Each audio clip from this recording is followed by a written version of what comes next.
पंढरपूर येथे आमरण उपोषणाला बसलेल्या समाज बांधवांना पाठिंबा देण्यासाठी धनगर एसटी आरक्षण अंमलबजावणीसाठी रावेर येथील नवीन विश्रामगृहाजवळील बऱ्हाणपूर ते अंकलेश्वर राष्ट्रीय महामार्गावर रास्ता रोको आंदोलन करण्यात आले। रास्ता रोको आंदोलनात मोठ्या संख्येने धनगर समाज सहभागी झाला होता। त्यामुळे सुमारे 1 तास वाहतुकीची कोंडी झाली होती।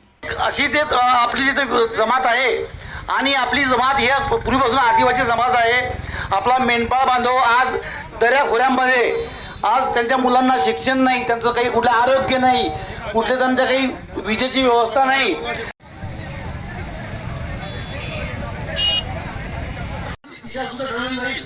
त्याप्रमाणे लवकर लवकर माझी सरकारला विनंती आहे की त्यांनी हे लवकर लवकर या प्रसंगी संदीप सावळे, राजन लासूरकर, ॲडव्होकेट प्रवीण पाचपोहे, सुरेश धनके यांनी समाजाच्या मागण्या शासनाने पूर्ण कराव्या यासाठी भाषणे केली।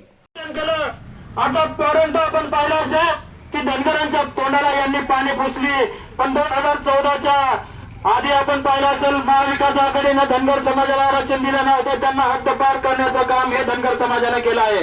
मित्रांनो, पूर्ण महाराष्ट्रभर धनगर समाजाचा युवक रस्त्यावरती उतरले। धनगर समाजाला एसटीचे जात प्रमाणपत्र मिळावे अशा प्रमुख मागणीचे निवेदन नायब तहसीलदार संजय तायडे यांना यावेळी देण्यात आले।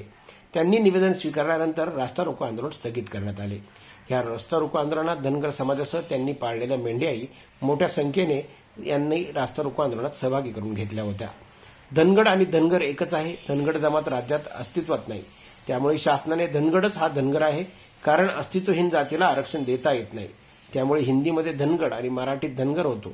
या प्रसंगी तालुक्यातील असंख्य धनगर बांधव मोठ्या शेळ्या मेंढ्या घेऊन उपस्थित होते। तर या ठिकाणी जयेश कुलटे, स्वप्नील लासूरकर, ज्ञानेश्वर केळकर, ईश्वर निळे, शुभम नमायते, हिलाल सोनवणे, तुषार कचरे, शालिक सावळे, गणेश बोरसे, रमेश कचरे, रमेश सावळे, चंद्रकांत वैदकर, ॲडव्होकेट भास्कर निळे, प्रवीण सावळे, उज्ज्वल सावळे, दिगंबर बोरसे, दिलीप सोनवणे, दिलीप अंजलसोडे यांचं अनेक समाज बांधव उपस्थित होते।